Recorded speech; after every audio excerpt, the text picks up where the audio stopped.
Opioid deaths in America hitting a record high, jumping by 30%. More than 93,000 Americans died from drugs during the pandemic last year. Experts say the spike is from powerful synthetic opioids like street fentanyl, which Border Patrol warns is pouring across the southern border. Officials say they've seen a 226% spike in pounds of fentanyl seized this year since 2018. And Greg, the first time I read that number, I had to go back. I mean, 226%. If we say that this is a nationwide health crisis, this opioid crisis, what about the border? It's crazy. It is absolutely crazy. But first off, saying that the cause of death is opioids is like saying the cause of drowning is water. All right? Technically correct, but actually wrong. It completely eliminates how the water was introduced to the victim. As opioid prescriptions go down and clamp down, opioid overdoses spike. Okay, but they're badly reported as opioid overdoses when they're actually caused by street fentanyl, which comes from China through our border, and it's mixed without regard to dosage. So the cause of death is actually accidental because of the unknown dosage. And these are people that would, if they could get a prescription, whether they're doing it recreationally, or it's for cancer, or if it's for pain, right? It's none of your business. It should be allowed because right now you're driving people to the street where they're going to die. When the press reports this, it's only what's going to happen. It's just like this, what happens with gun control, okay? You're going to target the lawful and the legal drug users.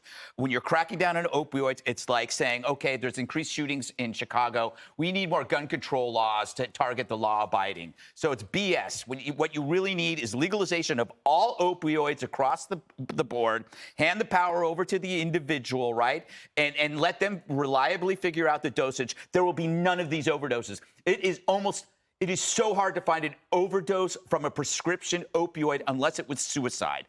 Other than that, people can control it. When you go to buy cigarettes, you don't buy one cigarette that has the power of a carton. You got a box of packs with 20 doses. You can manage it. We have to introduce that logic to these drugs, or you're going to see this number keep going up. Unless China kills their distributors, which they won't. Well, and the crazy thing is there was actually a drop in some of this stuff because for a while during the COVID crisis, the fentanyl was blocked. At least less of it was coming in from China. And then some of the experts said the minute it was flowing back into the market, people's resistance to it was so low that when they got some, it was almost automatically a death sentence. I mean, Emily, fentanyl it takes less than we can probably see at this table to kill us. It's so true. And you're right. This is a multi-factor issue, and it takes an administration who gets it to combat it. So recently, the White House nominated, or they established a physician. And they sort of said this is a historical moment that we're nominating, that we have a physician in place now to lead the White House office against drug control, et cetera.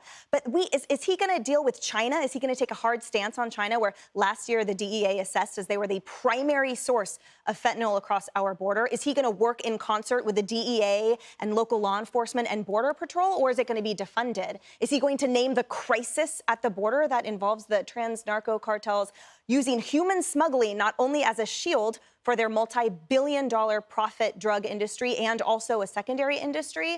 Is he going to deal with the gangs and the community violence that are using these drugs as a currency? Like, the list goes on. And so I think I'm afraid for how the administration is viewing this and will deal with this was essentially checking a box. Oh, look at us. Now we're making history and failing to see the forest for the trees to the detriment of these hundreds of thousands of Americans that are dying. And Jesse, to the history point of this, I mean, COVID was a crazy year. And a lot of people said the lockdowns kept you from treatment, from AA meetings, from NARC meetings, I mean, from anything. And people felt so scared and anxious and isolated, had to contribute. We made a deal with the devil. So our politicians sent factories and jobs to the Chinese, and they sent us back cash, but also death. They have the synthetics in China. They ship them over, arrives at port in Mexico. The cartels truck them up to the labs, and they cook it into fentanyl, which 2 micrograms can kill you. So they smuggle it across the border, and then the mob distributes it to these gangs in all the inner cities. And it's like a bad acid trip, but instead of having a bad trip, you're dead. And you tell that to Joe Biden. You say, Joe, your open borders policy is killing people. What are you going to do about it? And he calls you a racist. So all of his talk about the borders closed, you can say that's disinformation, that's killing people.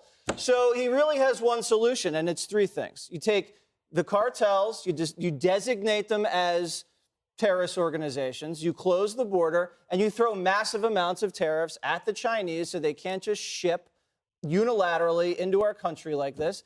And I'm sorry, it's a very simple solution, but our politicians don't want to do anything about it. Well, and Jessica, will the Biden administration take that hard line with China? I think that it's certainly on the list with them, and Angela Merkel and Joe Biden were talking about it yesterday. They made it very clear. Both of them said that they have exactly the same stances about China and Russia. I know that this is something that was a priority issue during the Trump administration, something that Joe Biden talked about a lot on the campaign trail, especially as he emphasized the conversations and the connections that he's had with everyday people. We all know somebody who has overdosed or somebody who knows somebody. I mean, it's getting, unfortunately, as prevalent as knowing someone who has cancer. And we really need to make sure that we control what's happening at the border. So I think it's the two-pronged problem. There's obviously that issue. And then there's how we treat these people. And we need to make it easier for physicians who are responsible and have gone to school to prescribe them for people who really need it, but also to make sure that nurse practitioners and other healthcare professionals can treat people with opioid addiction and make sure that they can get what they need. And that is part of Joe Biden's plan that in April came into effect, that they could make more recommendations in terms of opioid treatments. I've spent some time in West Virginia where they've had a terrible time with this Awful. and met kids who were orphans because either both their parents have died for it or someone's in jail and one's dead. I mean, there are ripple effects through generations for this, so we got to figure it out. All right. I have the solution. Yes, we have her great Legalize. solution. Let us know if you would also legalize. Let us know on Twitter. Hey, Sean Hannity here. Hey, click here to subscribe to Fox News YouTube page and catch our hottest interviews and most compelling analysis. You will not get it anywhere else.